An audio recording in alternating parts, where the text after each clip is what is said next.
All right, we're going to begin our second lecture in Orwell's 1984. And behind me, once again, is the Presidio Moderno, this prison in Cuba, now sort of a museum, which was an illustration of Jeremy Bentham's principle of the Panopticon, in which we see right in the middle here down a surveillance tower in the center where the prison's guard would sit, and the prisoners would be in prison cells with transparent sides to it, so that the prison guards or wardens or whatever you might call them, would be able to observe them at all times. So not only that would they be deprived of liberty, but their every move would be scrutinized and seen. Now, from Bentham's perspective, the Panopticon is there that the maximal good for the maximal number of people be realized. He has no intentions that it be used in such an insidious application as this. However, we've seen throughout the course thus far, at least from the time of the Enlightenment onward, that the Enlightenment's form of rationalism is reductionistic. It reduces human beings to only so much matter. They're material beings. There's a sort of reduction of human nature, such that in Swift's A Modest Proposal, he can even propose that to solve the problems, the moral problems of the Irish Catholics dying in poverty, stealing, etc., creating a political threat off the shore of England, that they be allowed to breed their children so that we can eat them. That's his modest proposal, obviously ironic. But with that, he announces a theme which I think becomes more and more pronounced as the course progresses, as the centuries progress, and that's part of why I've chosen the readings for the course, is to try and demonstrate the consequences of certain ideas. And the idea, I think, that underlies all this, at least as it gets played out in 1984, ultimately, it's not there in the 18th century per se, although I think it's implicit there. If a human being who bears the image of God is now reduced to a material thing, a material substance, and his nature is reasonable, but his reasoning has no connection to his body, right? Because the Enlightenment is called the Age of Reason. It's very much about promoting reason. In fact, they even put a goddess of reason, a statue after the French Revolution. If that's the case, that reason is exalted, in what sense is reason connected with human nature? And what do individual human beings have to do with this ideal of reason? And we've seen repeatedly, from Modest Proposal on through Heart of Darkness and through the death of Ivan Illich, and likewise Dr. Jekyll and Mr. Hyde, that there's a great deal of difficulty from the vantage point of the scientists to see human beings as having intrinsic worth, individual human beings. And that even goes so far as to how they will treat themselves. Remember, Dr. Jekyll experiments on himself. And he does so that he can let Mr. Hyde out. He wants Mr. Hyde to get out, and he thinks he can control it. So it's sort of like a drug experiment on himself. And somebody commented online that actually they use that text to speak to people who have addiction problems and to show the problem of trying to control, to let that side of yourself out and to control it, is that ultimately Mr. Hyde ends up ruling over Dr. Jekyll. He has no control over him anymore. It's very interesting. But behind all of this, and I think Orwell brings it out very well in 1984, is the premises of a human nature that no longer bears the image of God in any substantive way, which is that it's atheistic. In the 19th century, a philosopher of the name of Friedrich Nietzsche pronounces that God is dead and that we have killed him. I think he does it with some sense of exuberance, but also I think a sense of loss. But nonetheless, he's dead, so what can we do? And for Nietzsche, what we can do is pronounce the coming of the Übermensch, the Superman, who is going to make us the gods, as it were. In Orwell's 1984, I think we see full-blown atheism, which we do not see in the 18th century. As I say, I think it's almost inevitable if you see human beings merely as material objects, as bags of chemicals, and with no moral nature. Or if you take David Hume's postulate about human nature, that we can talk about facts in a scientific way, objective things like what the natural sciences observe, and speak of those as facts. But when it comes to matters of religion or morality, we can only talk of values, and values are never objective. They're very personal. We may feel very strongly about them, but they have no objective validity. If you push that skeptical conclusion to its conclusion, all of our sense of the importance of God, the importance of morality, becomes effectively valueless. And ultimately, it does lead to a sort of atheism. And Orwell in 1984, Orwell, by the way, who was not a Christian, who, although he describes very well the tendencies of his age towards the vision that he depicts here in his dystopian novel, is nonetheless subject to the same premises, I think. What he illustrates is that without God, not only can there be no moral principles, we can't even speak of facts in any objective sense. David Hume said that we could assert that there were facts. Facts were real. Science observed them. It could establish them. We could empirically verify them in an experimental fashion, etc., whereas moral values could not be declared. But what 1984 demonstrates is that even the facts, so-called facts, can be subjectivized or made relatively insignificant and totally dependent on what the party says the facts are.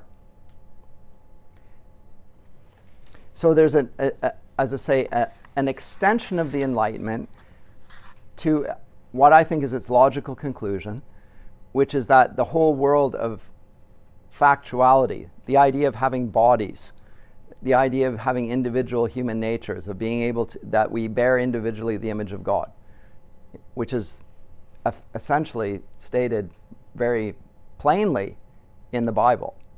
When God takes on human flesh, he becomes a human being, bears our nature to the point where not only does he live his life, but he dies physically and is raised bodily as well. The bodily resurrection is essential to the Christian faith. I knew a Christian leader almost 20 years ago who was being interviewed, I think it was on TVO, over some sort of discovery. Someone claimed that they discovered the bones of Jesus buried in a tomb. And the Christian leader said, I don't care. That doesn't matter. I believe that he rose in my heart, and that's all that matters, is my relationship in terms of personal belief. And I thought, this leader clearly doesn't understand Christian doctrine and the importance of the resurrection of the body.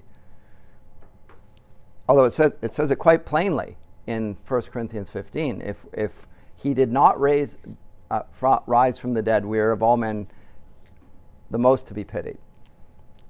Because he raised bodily, he had a human nature. To have a body is to have a human nature. We have bodies. If he rose in any sense other than bodily, then he was not like us. But he did. As I say, we've seen particularly in the death of Ivan Illich, although there is a sense of the importance of the meaning of death for the meaning of life, living the meaning of life. He doesn't actually get he doesn't point to the cross. He doesn't see the significance of the death of Jesus. He doesn't see the importance of the resurrection. He has no faith. He's a sort of an existentialist, if you will. He thinks that there's an importance to existence, but he doesn't see the significance of Christian life and life in Christ. That's not there at all. And that's because, again, he doesn't push far enough to see what a true human life is. It's not merely facing up to death. That in itself is not sufficient for individual worth and individual humanity. And it's played out, though, far more strongly here in 1984. And I think it is exactly this, that what the party, and Winston Smith is a member of the party, and this is important, there is a difference between the majority of humanity, whom he calls the proles, the proletariat, using sort of the language of the French Revolution, so the masses. There's a difference between those people and what the party believes. The party must believe certain things. It's not only what it says and what it does, but even its thoughts must be unanimous. They have to think the same things. And that's one of the crimes that Winston Smith will eventually confess under torture. Not only was he sexually perverted and admired capitalism, but that he had some sort of religious belief. He believed that there was a higher power. He thought that there was a providential ordering of things. He thought that there was an objective universe in which he lived. And the party said, no, you can't hold that view. That idea that there is a meaning to the past, that life has a meaning, you're not allowed to think that thought. And that's why you're being tortured. And that's the premise of atheism. Atheism is the moral basis of the party's unlimited hold on its own members. Now, as I say, its members are just the people who are in the government, like Winston Smith. The proletariat can think whatever they want. They can have all the joys of life. They can act like animals. They can appreciate life in that sense. They live, and it's interesting the way in which the proletariats are portrayed. They're portrayed as colorful, whereas Winston Smith and the party's existence is gray and drab. And one of the things that attracts Winston Smith, he mentions it repeatedly, is things that have color in his mind. I mentioned Schindler's List as a good way in film of illustrating this same sense. But it grows in the novel. This is partly his depiction. But the party is committed to an ideal which is not true, but which they cannot say is not true. It is the truth. They have to assert that what is false is true, and mean it. They have to mean it. That's the point.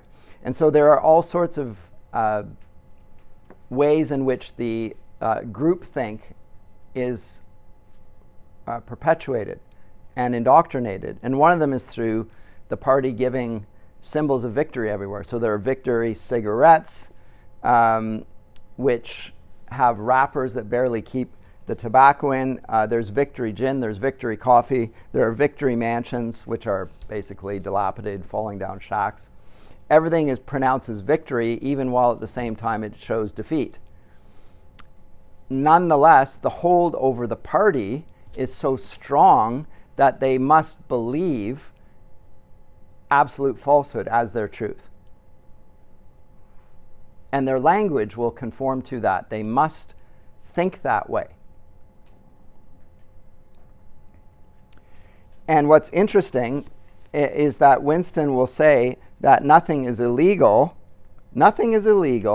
because there were no longer any laws. There were no longer any laws, and so there is nothing illegal. And you would think, well, if there are no more laws, then the threat of punishment is gone. But that's the point. The people are being judged and punished constantly. And the fact that they have no laws is one of the grounds for the party saying that you have absolute freedom. This is the freest society that there has ever been. There are no more laws. Yes, but so now people are punished arbitrarily for mere thought crime.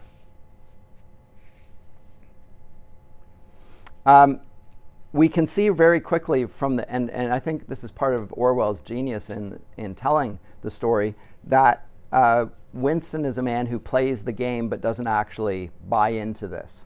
And so he becomes the hero of the novel. And he's not a hero because he's a great character, per se, but it's more because he's resisting the dehumanizing ideology of the party in his small ways. And that those small ways make him a sort of a hero. However pathetic, he's still a sort of a hero. But the hold of the party over its members is precisely because it insists that they be atheists.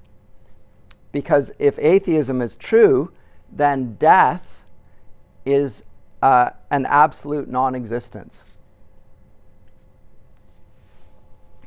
They're terrified of dying because there is no life outside of the party.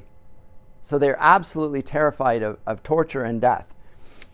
And they don't merely think death is going to mean the end of their current being. It means they're not going to exist at all anymore. So it's the same idea that Tolstoy talks about in The Death of Ivan Ilyich, that they will simply not exist at all. That's the threat. We will annihilate you so that you no longer exist. No government has that power, actually. They can kill you. They can take your life. You can be executed in many countries. What they cannot do is remove your existence altogether, but that is the power that the party wields. We will make you a non-person. We will unperson you. In the Soviet era, under Lenin or under Stalin, this is exactly what they did. They airbrushed people out of history. There are old photos where people were there in the midst of the ranks of the party, and they would just sort of remove them from the photos and then remove their existence from the archives. And it's as if they had never lived. That's the power. It's the power over determining what history is. It makes people vanish. All records of them. And they will make it so that their actions, it's as if they didn't had never happened. Lifted right out of the stream of history. So it's a control over language. And this is the essential features of modern atheism, is they start then getting into language and controlling language. The 20th century, if you do contemporary literary theory with me eventually, which I hope you do, you will find that they have the turn of 20th century philosophy is called the linguistic turn. It's what marks 20th century philosophy, the so-called linguistic turn. Looking at language itself as the way in which we understand the world and having theories about that. And effectively, they reconstrue reality in accordance with the way we perceive it, not in accordance with the way things actually are. But I think almost everybody sees that 1984 is a horror scenario. There's nobody that comes out of reading this novel who thinks, what a wonderful place to live. Nobody. But there are very few that recognize that it's rooted in atheist presuppositions, that they inevitably lead to this outcome. They must lead to a surveillance society. And the surveillance society will extend itself to the point of, we will also track your thoughts and insist that you think how we think and say what we say you should say. And if one day we say 2 + 2 = 4, you will do it. And if the next day we will say 2 + 2 = 5, you will say that, and you will believe that it is 5 and forget what you said the day before. So it's absolute power. Now again, this is over the minds of the party. What's interesting about this is that it seems to be all-encompassing, the way it's portrayed in 1984. But it is only the group in power that is marked by this. The proles are not marked by this absolute totalitarian rule. They're sort of left to live as they will. They don't have to fit with the regime. And Winston admires the proles. He wants to be like a prole. He wants to have a grubby existence. He wants to have color in his life. But he's not allowed to because he's in the party. Now, what I think Orwell is doing here is describing the effect of something along the lines, well, I guess it's communism. on the Communist Party, not on the people outside the Communist Party, but on the party members themselves. What is the effect of atheism on those that profess atheism? They're terrified of death. They want to control all reality, even to the point of denying, not just of denying God, but of denying that facts have any objective standing, and that therefore they will have to control it and control language. It's interesting that Orwell should write this. As I say, he's not a theist even, as far as I know. So he's describing the mindset from the inside, while at the same time offering no perspective to critique or offer an alternative way of viewing it. If you want alternatives, you have to read Tolkien's Lord of the Rings or C.S. Lewis's works, who are contemporaries here. I deal with those in a science fiction course I'm teaching right now. And again, you should do that. Take that class in a couple of years' time when I offer it again. But they are speaking against the dominant way of thinking of their contemporaries, which is atheistic and despairing and seeing no meaning to life. Nihilism creeps in to the intellectual establishment of the Western world.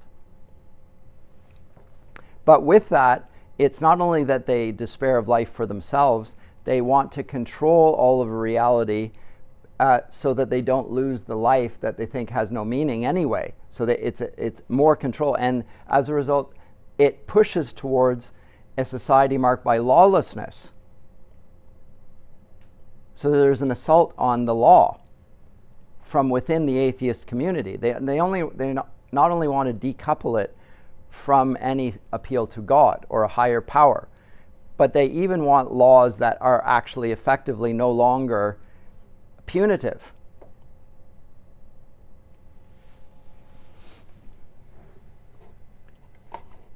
I think Paul writes about this a bit.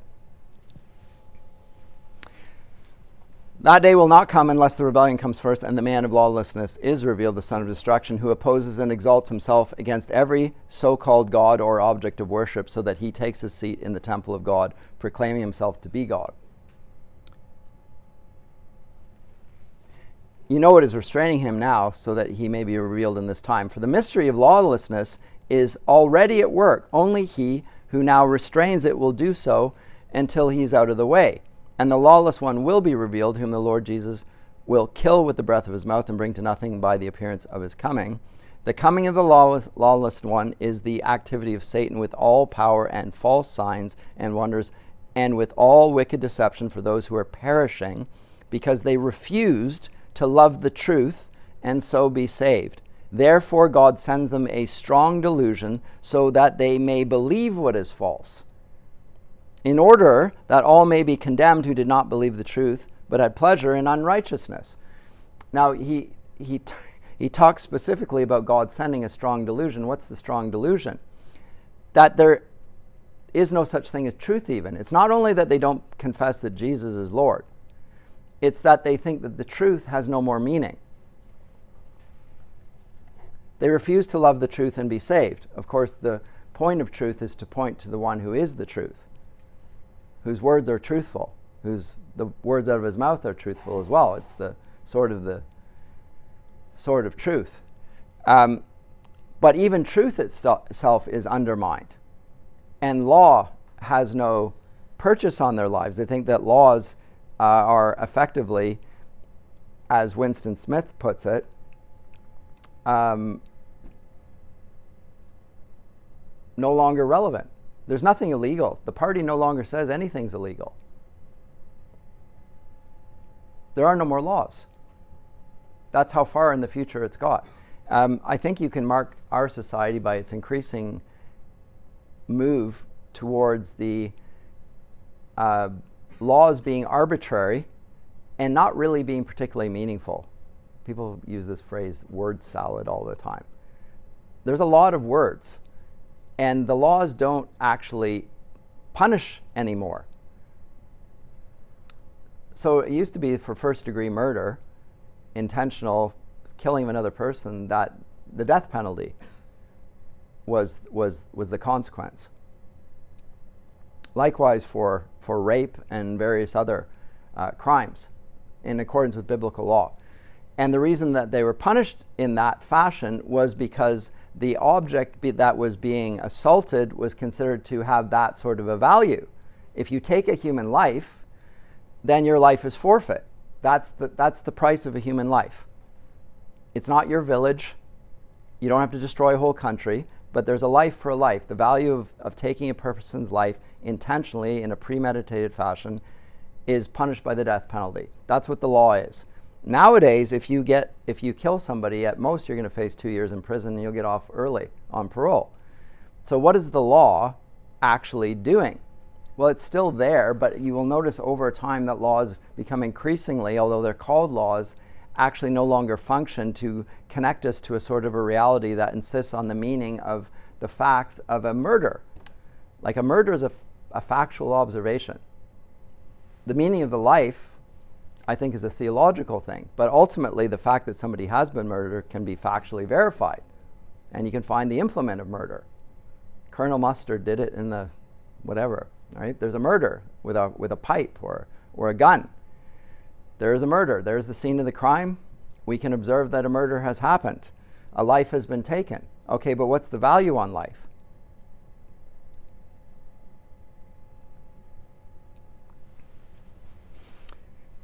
By removing the validity of law and the importance of it, we get the sense that freedom is growing. We're more free. We're not as wicked. We're not as retributive. Our justice is not as savage. We don't hurt people for hurting other people. We try and understand them, whatever, the causes of crime. And it's a freer society. So goes the language. At the same time, you note the growth of the surveillance system. In our day, the surveillance system isn't only cameras in your room. It's the camera that I'm looking at here. It's that your digital ID is being observed whenever you look at something, that you have a digital identity. So who you are is being reduced to a number that will be able to be tracked in an algorithm. Orwell didn't even conceive of this. Let me go back to the novel here. As I say, atheism is not required of everyone, but only the party. And he lives this life of quiet rebellion in small and quite interesting ways. But the first way he does it is in that journal I mentioned last time. He writes, "Down with Big Brother." And he feels really good about it. Down with Big Brother. It's right at the beginning of chapter 2. If I can find it. Can I even find it? I might not be able to find it. There he is. It's the end of chapter 1, rather. Down with Big Brother, down with Big Brother, down with Big Brother, etc. He's writing it in large capitals. It's an act of rebellion. It's also an act of declaring his humanity. He is not just a part of the party. He is an individual. He's asserting his individuality. When he does this, a knock comes at the door. Terrifies him, because he thinks that the thought police have found out. He actually believes that the thought police are real. Why does he think the thought police are real? Because they have got into his head so that he thinks that a knock's going to come at his door at any point. They know what he's thinking. Nobody can know what you're thinking. They can know what you do. They can't possibly know what you're thinking. He is pretty relieved because actually it's his neighbor, Mrs. Parsons. She comes in and interrupts him and asks him to help with a plumbing problem. And when he goes there, he gets assaulted by Mr. Parsons' children. Mr. Parsons is away at work at the moment. So Mrs. Parsons knocks at the door, asks him to help out with the plumbing. He then goes in there and he's assaulted by Mr. Parsons' children. The little children are wearing the uniform of the party. In Nazi Germany, they're called the Hitlerjugend. in the Tsarist or communist Russia, they would have had uniforms as well and be required to do certain things. And one of the things that they did do is they attacked him and accused him of being a criminal and deserving the death penalty. And so the children are terrorizing the adults. This is how they've been trained to behave. The children are trained to go after the adult community.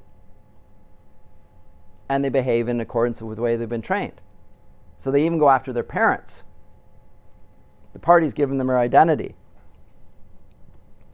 And you start to see that even though the party says that it's giving you freedom, it's really torturing its own members. It's making them fear imminent death.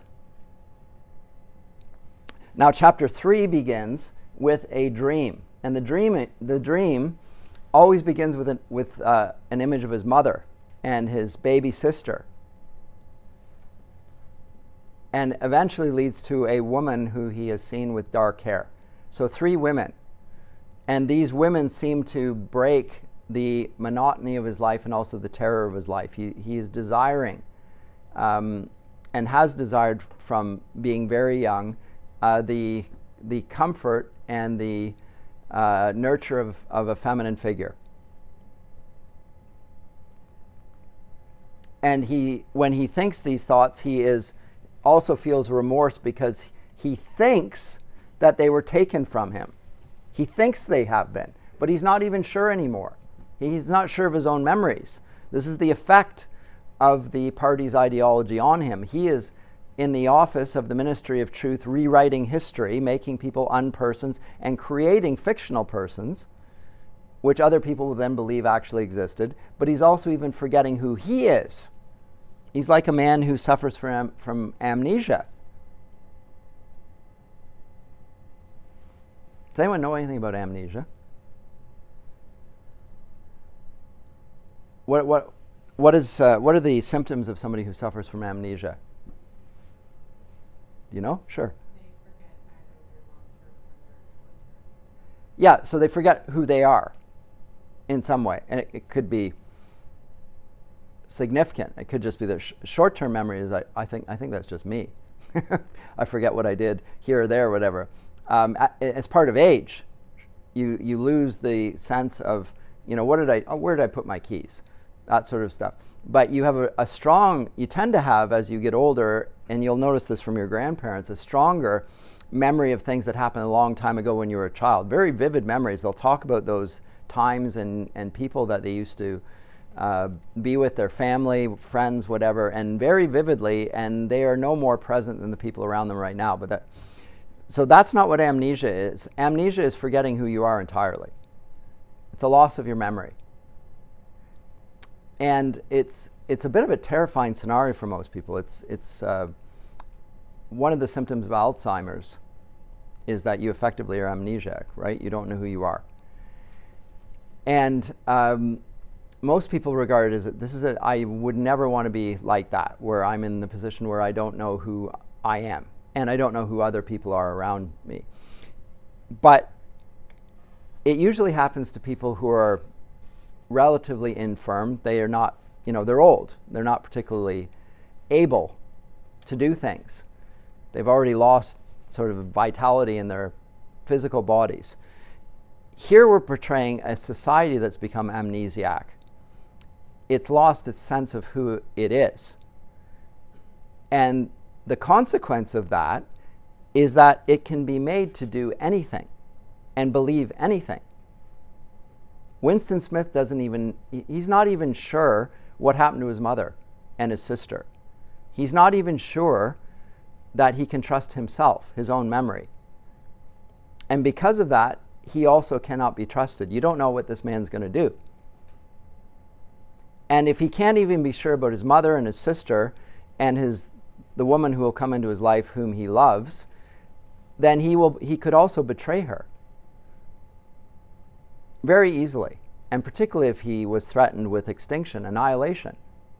That's what she will do to him, by the way.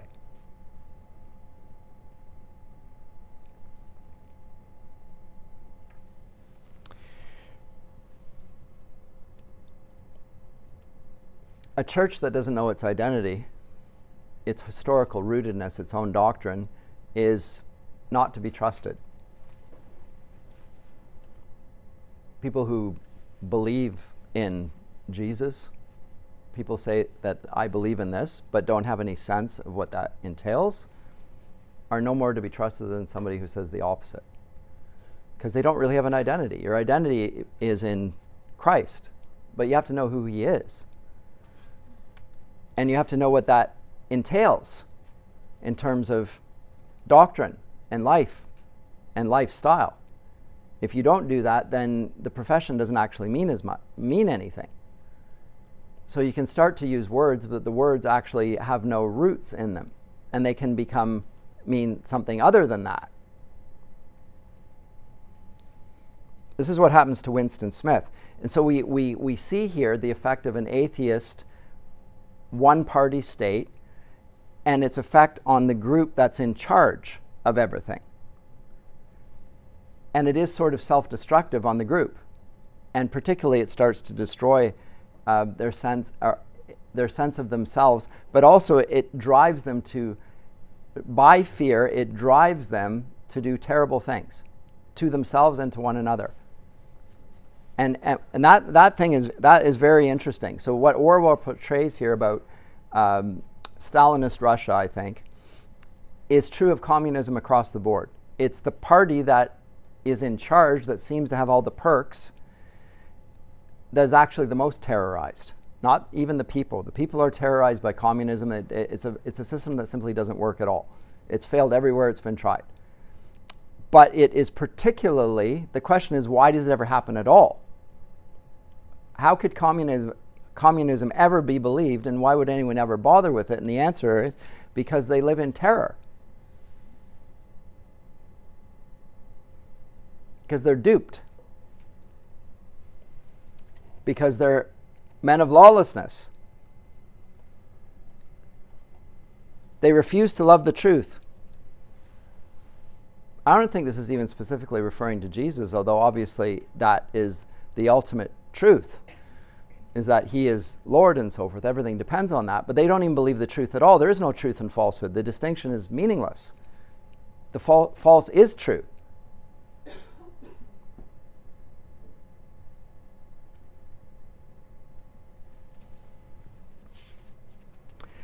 The catch-22 of Orwell's perspective here is that people are required to submit to this thought indoctrination process and simultaneously forget that this is happening. You're not allowed to admit that you are being indoctrinated. You have to forget that. Because if you remembered that, you would realize that there was a truth that you're being pushed away from. You have to pretend that everything's okay and that you're not being indoctrinated.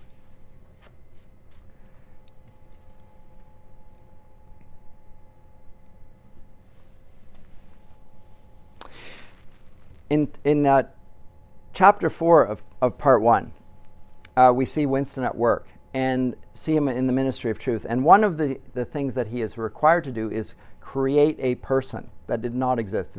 His name is Comrade Ogilvy. Comrade Ogilvy is going to be an example to the people, someone they can look up to. So he'll invent a story about him. He didn't drink any alcohol. He didn't smoke. He had no recreational activities whatsoever. All he did with all of his life is serve the party. That's what Comrade Ogilvy did. And he didn't even get married. He was married to the party. He pursued traitors. He went after thought criminals and served in every capacity. And then he's put into the history books as this heroic figure to be modeled after. And Winston Smith creates the figure out of nothing. It's a non-existent person. But not only does he then create him, he believes that he exists. And so what we see here, just like in Heart of Darkness, is a narrator or a hero who is not to be trusted in his own actions and judgments. He's not even sure. We're supposed to be sure. that Winston Smith is one of the victims of his own propaganda. Isn't that an irony? Normally when you think about people in positions of leadership, you think that they are duping other people and they themselves know that it's a lie. But here's what Orwell shows, is that the people who are creating the fictions drink the Kool-Aid. They believe the fictions that they've created even though they should know better. And the reason they do that is because, again, they're afraid that they will be thrown out of the group and effectively pushed into non-existence. The party will just vaporize them. If they don't go along with the crowd, they will have no more life. They'll be airbrushed out of history. This is how dictatorial surveillance states work.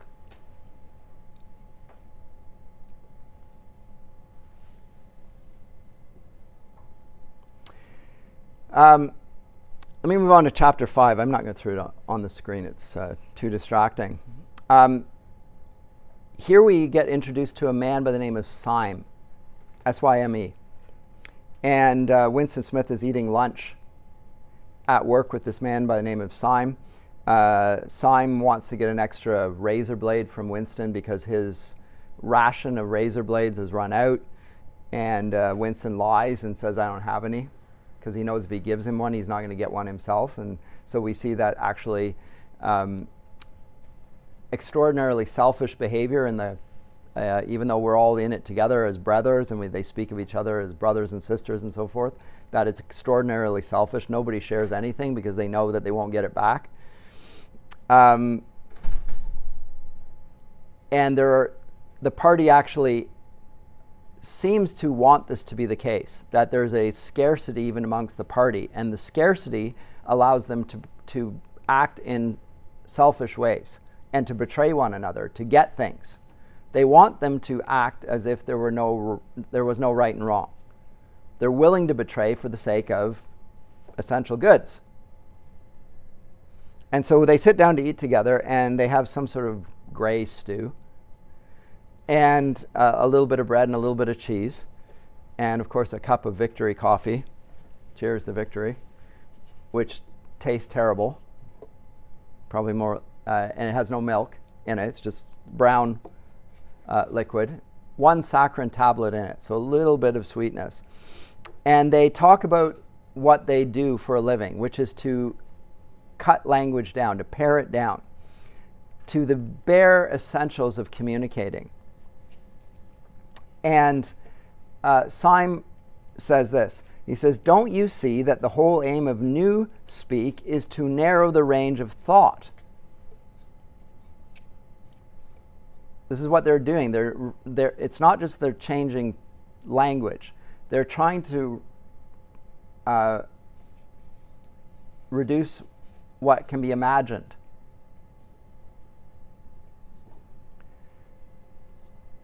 And the purpose of that is to make thought crime impossible. That's what they say. Because there will be no words in which to express thought crime. Now, if you think about the way human nature is portrayed in Genesis, let me go to this.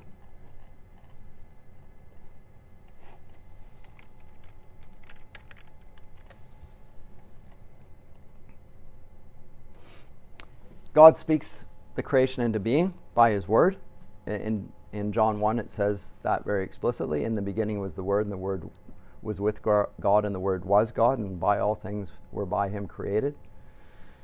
The Word. We see it played out in Genesis here. When God speaks, then something happens immediately. So God is marked by speaking. And he even says, to the point here in Genesis 1:26, God says, let us make man in our image and after our likeness, and let them have dominion over the fish of the sea, of the birds of the heavens, and over the livestock, and over all the earth, etc.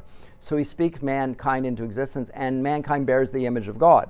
What does that mean? Well, one of the things that it surely means is that we, too, have the capacity for language. Just as God does. The animals don't. The birds don't speak, don't have capacity for speech, neither do the fish. Neither do the animals. They have the capacity to speak. And language is a part of bearing the image of God. if you live in an atheist state and you want to remove all traces of God, you have to remove the trace of language in the human person and the meaning of words. And you can't do this all at once and say you can't speak anymore. You have to do it bit by bit and boil it down to the point where there's very little left. And you can see this even in the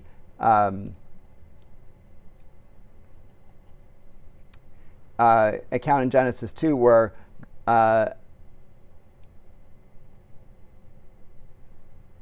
let's see here. Genesis 2 verse 20 or 19 and 20.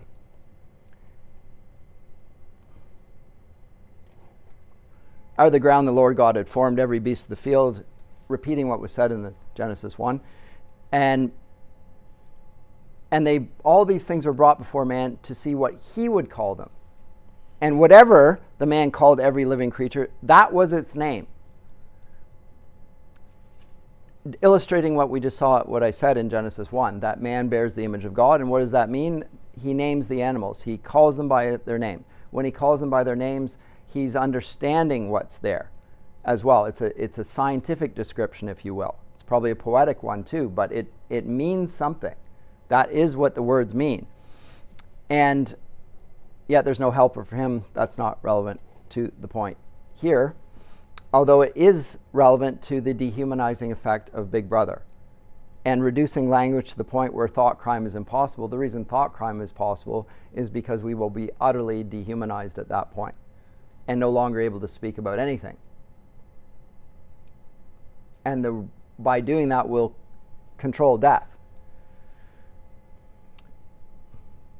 But Syme says, in the end shall make thought crime impossible because there will be no words in which to express it. Every concept that can ever be needed will be expressed by exactly one word with its meaning rigidly defined and all its subsidiary meanings rubbed out and forgotten.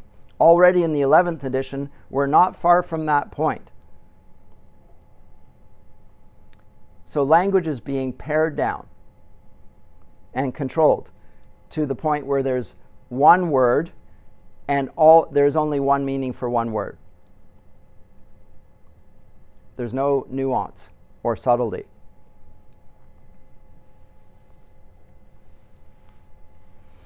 And then he looks at Mr. Parsons in the same chapter and he thinks to himself, that man will never be vaporized. Why does he think that? Because the man's so stupid that thought crime would be impossible for him. But he sees a girl, and this is sort of a girl with dark hair across the room, and is pretty sure that she's watching him, and he's afraid.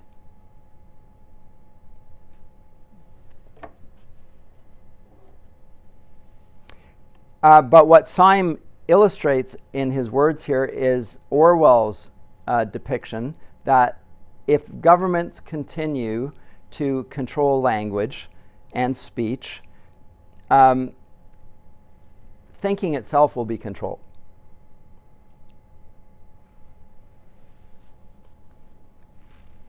And although Parsons, he thinks, will never be vaporized, he does think that Syme will. And the reason Syme will is he's just too clever. We can't have intelligent people in the future. He recognizes the implication of this. And in communist Russia, like everywhere, the first people that they go after are the intelligentsia. The first people. They have to go. Because they know things. You can't have people who know things around. In the future, you can't know anything. You have to say what the party says you have to say.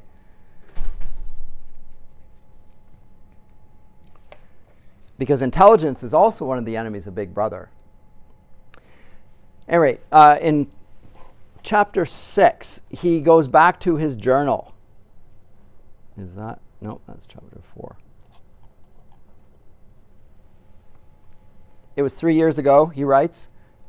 It was on a dark evening in a narrow side street near one of the big railway stations. She was standing near a doorway in the wall under a street lamp that hardly gave any light. She had a young face, painted very thick.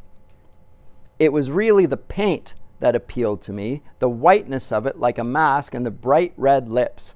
Party women never painted their faces.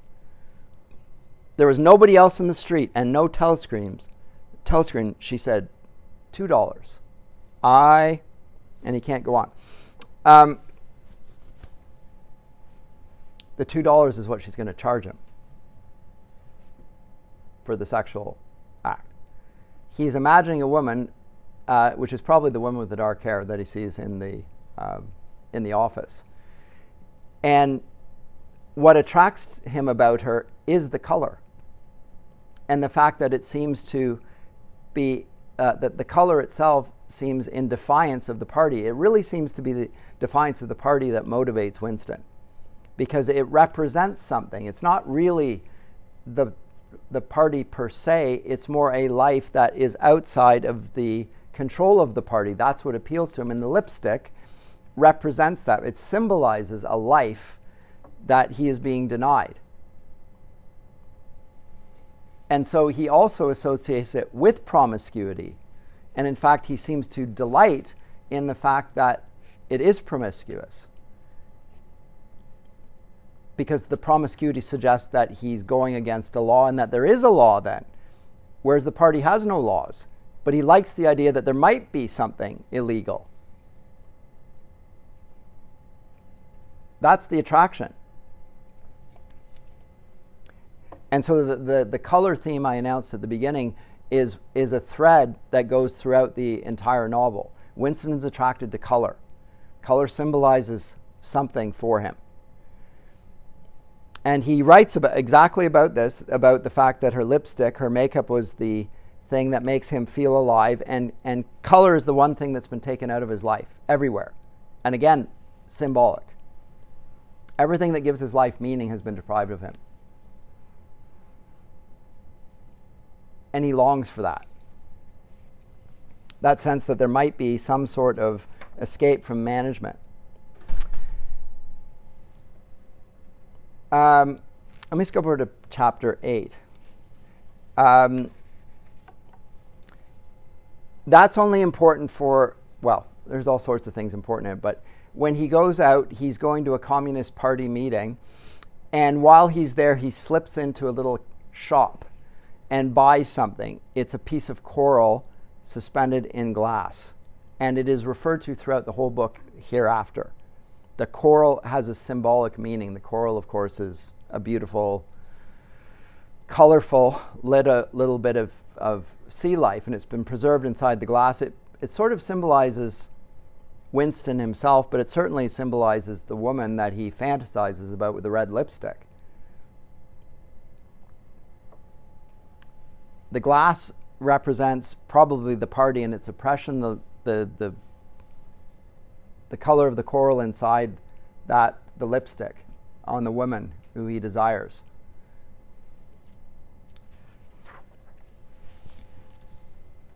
Comments or questions at this point?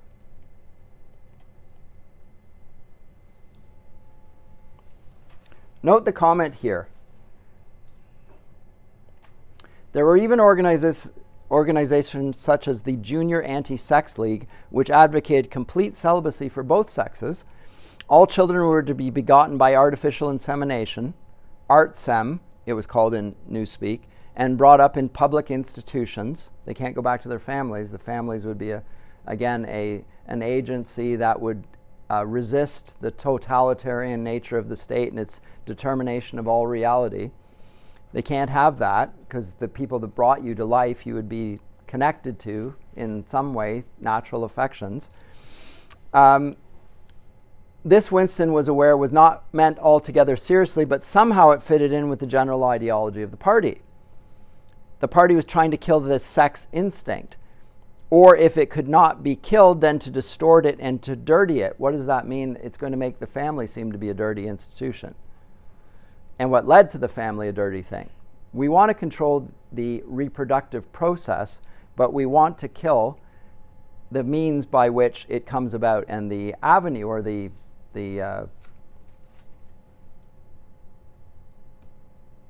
natural way in which this comes about. Yes? Seeing the pattern of keeping people as individuals because they're weaker as individuals and as groups, like even with the scarcity thing. You're never truly connected to someone if you're always kind of like on edge of like, If you have no natural connection to them. yeah, I'm not going to give you a razor because you might not give me a razor, and it keeps a divide between. And if you have no natural connection to someone, you're always kind of like on edge of like, this is a great observation, and I think you're absolutely right. This is what the rationalist view of human nature does. It has two ways of looking at human nature. One, you're an individual. Two, you're a group. It doesn't recognizing any other institution. It doesn't recognize the legitimacy of the family at all, or even that the family is the means by which individuals come into the world. It doesn't want to acknowledge it. It doesn't place any value on it, and to some degree it illustrates what I also said the Garden in Versailles does, which is a reason, the approach of reason to nature. It takes a sharp edge to it and cuts it so that it all looks the same. Every individual, it loses his individuality or gets the individuality or is given his individual worth by the state, not by the family, not by any doctrine, not by faith in Christ. Your life comes from the state. The state determines your existence. And so yes, that's what it does. It breaks people up. It fragments them into different individuals, and then it puts them back together in various forms of identity groups. So like here, you're a member of the party. So first of all, we take from individualism everything that makes an individual a human being. His loves, his hatreds, his history, his memory of himself. We're going to remove all of that, and then we'll give him back an identity that we want in order to control him. And in this case, it's the party identity. And everyone will then go and show up for their time of hatred and so forth. They have to show up, and they all show up and shout at the traitors on the screen. And that gives them a sense of group identity. Just for a time. Yes? It's almost like taking away anything that could come to mean more to them. Could mean something. Oh, absolutely necessary, yes. Sure. Kind of tying that in back with the idea of the preserved coral, this might be reading a little too much into it, but it's the idea of like the frivolity of the coral. Like it's essentially just a knick-knack. You don't. Of course it is. But also the fact that like coral doesn't ever occur like just one little piece. It's like part of a reef. It is. It's a massive Yep. collective thing. Yep. And like the same with humans. Like there's never just one person. No, it's impossible. So you're right, it's a symbol even of that. So it's a broken off little piece of coral, preserved in a piece of glass, just like you, Winston. You're that coral, or is the thing that you love that coral. But in either way, it's encased in an artificial form of glass, and that's the only life it has. It's one that we control. It's all around you. We're the glass, you're the coral.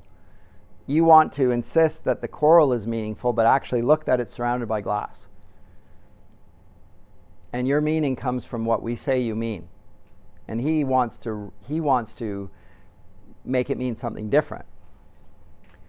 But ultimately, it's still encased in glass, and he can't do it. So this is one of the ways that I think Orwell depicts the futility of Winston Smith's rebellion, is that he's already owned by the party. They control him to the point where he although he resists, resistance is futile. There is no resistance, like the Borg.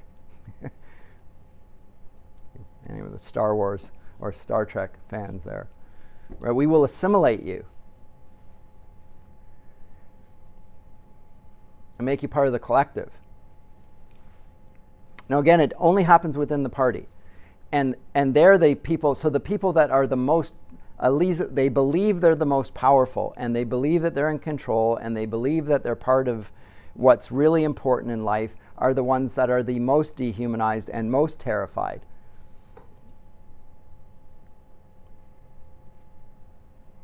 And the ones that the party is really focused on. We have to control our own members and make them think what we think. Now, there are different ways that this is depicted in the 20th century, but in general, it is best applied to the atheist state. I mean, Margaret Atwood pushes it in a different direction and associates it with patriarchy and so forth. And well, this is not particularly realistic. at least in my experience, or anything that I've ever seen. But it is realistic, and it is definitely a portrait of the way things operate in atheist communist countries. By the way, communist countries are always atheistic. You're not allowed to have religion.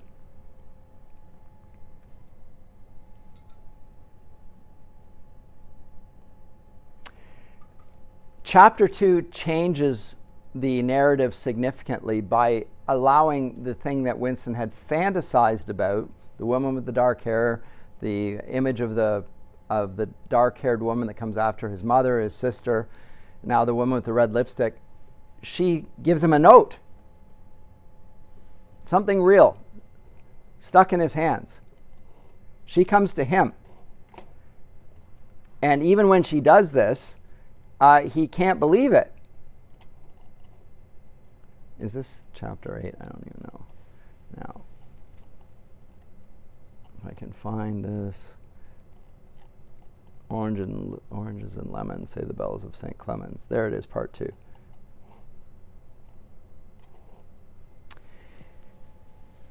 He walks on along the corridor. There's the girl with the dark hair. Stumbles to the floor right in front of him. She literally falls down.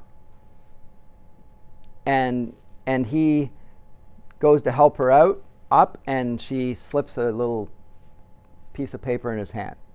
So she intentionally falls in front of him so that she'll be able to pass him the note. He sits in his cubicle for a long